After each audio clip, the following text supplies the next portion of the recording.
मोदी जी, आपका अभिनंदन है। लाखों लाख किसान गांव-गांव में आज आपको सुनने आए। हृदय के हार हमारे मुकुटमणि नरेंद्र मोदी, उनसे बड़ा किसान हितैषी कोई नहीं है। एक बार फिर दोनों हाथ ऊपर उठा के ताली बजा के स्वागत कीजिए, अभिनंदन कीजिए। मोदी जी, आपका अभिनंदन है। लाखों लाख किसान गांव-गांव में आज आपको सुनने आया है और तीनों किसान कानूनों के पक्ष में है। किसान भाइयों, बताइए मोदी जी ने अच्छा किया कि बुरा किया? और जोर से अच्छा किया कि बुरा किया? किसान कानून लागू होने चाहिए कि नहीं? तो आइए मेरे साथ बोलिए, मोदी जी आगे बढ़ो, किसान कानून लागू करो, किसान कानून जारी रखो। मोदी जी जिंदाबाद, नरेंद्र मोदी जिंदाबाद, भारत माता की, नर्मदा मैया की, हर हर नर्मदे। और अब मैं सीधे हमारे हृदय के हार प्रधानमंत्री जो दिन रात हमारी चिंता करते हैं, किसानों की आय दुगना करने का संकल्प जिन्होंने लिया है, श्रीमान नरेंद्र मोदी जी से प्रार्थना करता हूं कि वो आए और मध्य प्रदेश के गांव-गांव में बैठे लाखों लाख किसानों को संबोधित करे। सेनानी करो प्रयाण अभय, भावी इतिहास तुम्हारा है, ये नकद हम आके पूछते हैं, सारा आकाश तुम्हारा है।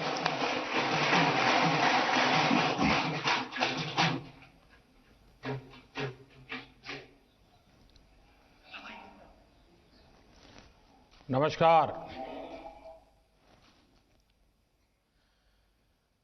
मध्य प्रदेश के मेहनती किसान भाइयों बहनों को मेरा कोटि कोटि प्रणाम। आज के इस विशेष कार्यक्रम में मध्य प्रदेश के कोने कोने से किसान साथी एकत्र हुए हैं। रायसेन में एक साथ इतने किसान आए हैं। डिजिटल तरीके से भी हजारों किसान भाई बहन हमारे साथ जुड़े हैं। मैं सभी का स्वागत करता हूं। बीते समय में ओले गिरने, प्राकृतिक आपदा की वजह से एमपी के किसानों का नुकसान हुआ है। आज इस कार्यक्रम में मध्य प्रदेश के ऐसे 35 लाख किसानों के बैंक खातों में 1600 करोड़ रुपए ट्रांसफर किए जा रहे हैं। कोई बिचौलिया नहीं, कोई कमीशन नहीं, कोई कट नहीं, कोई कटकी नहीं, सीधे किसानों के बैंक खातों में मदद पहुंच रही है। टेक्नोलॉजी के कारण ही ये संभव हुआ है और भारत ने बीते 5-6 वर्षों में जो ये आधुनिक व्यवस्था बनाई है, उसकी आज पूरी दुनिया में चर्चा भी हो रही है और उसमें हमारे देश के युवा टैलेंट का बहुत बड़ा योगदान है। साथियों, आज यहां इस कार्यक्रम में भी कई किसानों को किसान क्रेडिट कार्ड सौंपे गए हैं। पहले किसान क्रेडिट कार्ड हर कोई किसान को नहीं मिलता था। हमारी सरकार ने किसान क्रेडिट कार्ड की सुविधा देश के हर किसान के लिए उपलब्ध कराने के लिए हमने नियमों में भी बदलाव किया है। अब किसानों को खेती से जुड़े कामों के लिए आसानी से आवश्यक पूंजी मिल रही है। इसमें उन्हें दूसरों से ज्यादा ब्याज पर कर्ज लेने की मजबूरी से भी मुक्ति मिली है। साथियों, आज इस कार्यक्रम में भंडारण, कोल्ड स्टोरेज यानी वेयर हाउसिंग, कोल्ड स्टोरेज, इससे जुड़े इंफ्रास्ट्रक्चर और अन्य सुविधाओं का लोकार्पण और शिलान्यास भी हुआ है। ये बात सही है कि किसान कितनी भी मेहनत कर ले, लेकिन फल, सब्जियां, अनाज, उसका अगर सही भंडारण न हो, सही तरीके से न हो, तो उसका बहुत बड़ा नुकसान होता है। और ये नुकसान सिर्फ किसान का ही नहीं, ये नुकसान पूरे हिंदुस्तान का होता है। एक अनुमान है कि करीब करीब 1 लाख करोड़ रुपए के फल, सब्जियां और अनाज हर साल इस वजह से बर्बाद हो जाते हैं। लेकिन पहले इसे लेकर भी बहुत ज्यादा उदासीनता थी। अब हमारी प्राथमिकता भंडारण के नए केंद्र,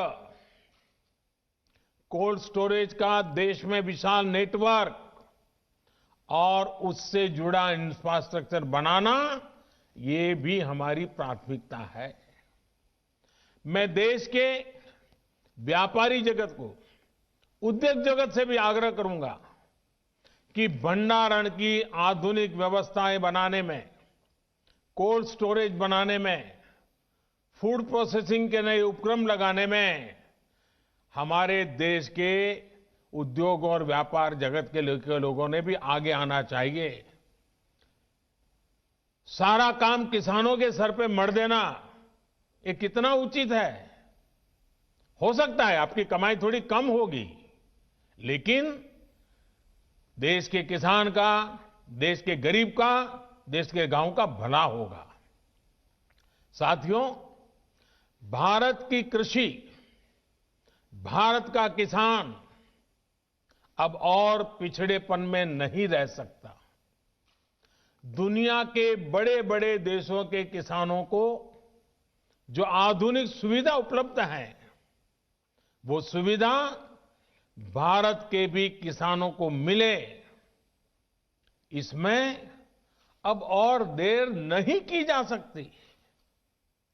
समय हमारा इंतजार नहीं कर सकता। तेजी से बदलते हुए वैश्विक परिदृश्य में भारत का किसान सुविधाओं के अभाव में, आधुनिक तौर तरीकों के अभाव में असहाय होता जाए, ये स्थिति स्वीकार नहीं की जा सकती। पहले ही बहुत देर हो चुकी है। जो काम 25-30 साल पहले हो जाने चाहिए थे, वो आज करने की नौबत आई है। पिछले 6 साल में हमारी सरकार ने किसानों की एक एक जरूरत को ध्यान में रखते हुए अनेक महत्वपूर्ण कदम उठाए हैं। इसी कड़ी में देश के किसानों की उन मांगों को भी पूरा किया गया है जिन पर बरसों से सिर्फ और सिर्फ मंथन चल रहा था। बीते कई दिनों से देश में किसानों के लिए जो नए कानून बने, आजकल उसकी चर्चा बहुत है। एक कृषि सुधार, ये कानून रातों रात नहीं आए हैं।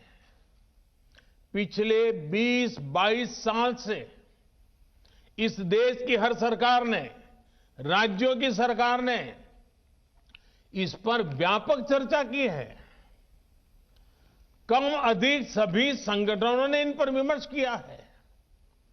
देश के किसानों के संगठन, कृषि एक्सपर्ट्स, कृषि अर्थशास्त्री, कृषि वैज्ञानिक, हमारे यहां के प्रोग्रेसिव किसान भी लगातार कृषि क्षेत्र में सुधार की मांग करते आए हैं। सचमुच में तो देश के किसानों को उन लोगों से जवाब मांगना चाहिए जो पहले अपने घोषणा पत्र में इन सुधार करने की बात लिखते थे, वकालत करते थे और बड़ी बड़ी बातें करके किसानों के वोट बटोरते रहे, लेकिन अपने घोषणा पत्र में लिखे गए वादों को भी पूरा नहीं किया। सिर्फ इन मांगों को टालते रहे क्योंकि किसानों की प्राथमिकता नहीं था और देश का किसान इंतजार ही करता रहा।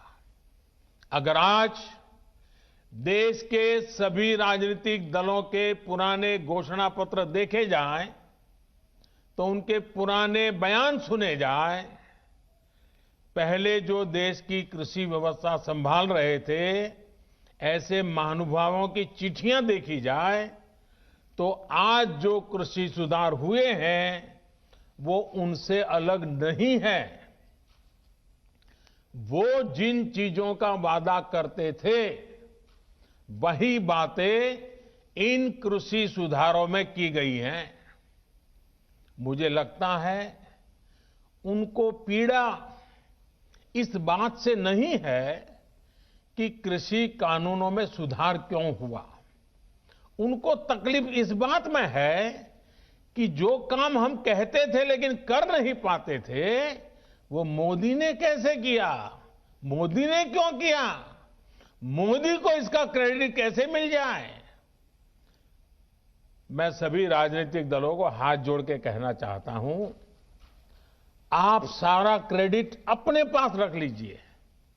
आपके सारे पुराने घोषणा पत्रों को ही मैं क्रेडिट देता हूं, मुझे क्रेडिट नहीं चाहिए। मुझे किसान के जीवन में आसानी चाहिए, समृद्धि चाहिए, किसानी में आधुनिकता चाहिए। आप कृपा करके देश के किसानों को बरगलाना छोड़ दीजिए, उन्हें भ्रमित करना छोड़ दीजिए।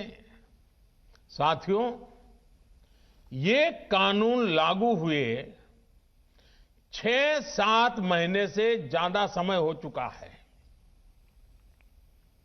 लेकिन अब अचानक भ्रम और झूठ का जाल बिछाकर अपनी राजनीतिक जमीन जोतने के खेल खेले जा रहे हैं। किसानों के कंधे पर बंदूक रखकर वार किए जा रहे हैं।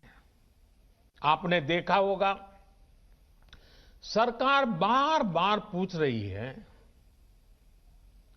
मीटिंग में भी पूछ रही हैं, पब्लिकली पूछ रही हैं, हमारे कृषि मंत्री टीवी इंटरव्यू में कह रहे हैं, मैं खुद बोल रहा हूं कि भाई आपको कानून में किस क्लॉज में क्या दिक्कत है बताइए।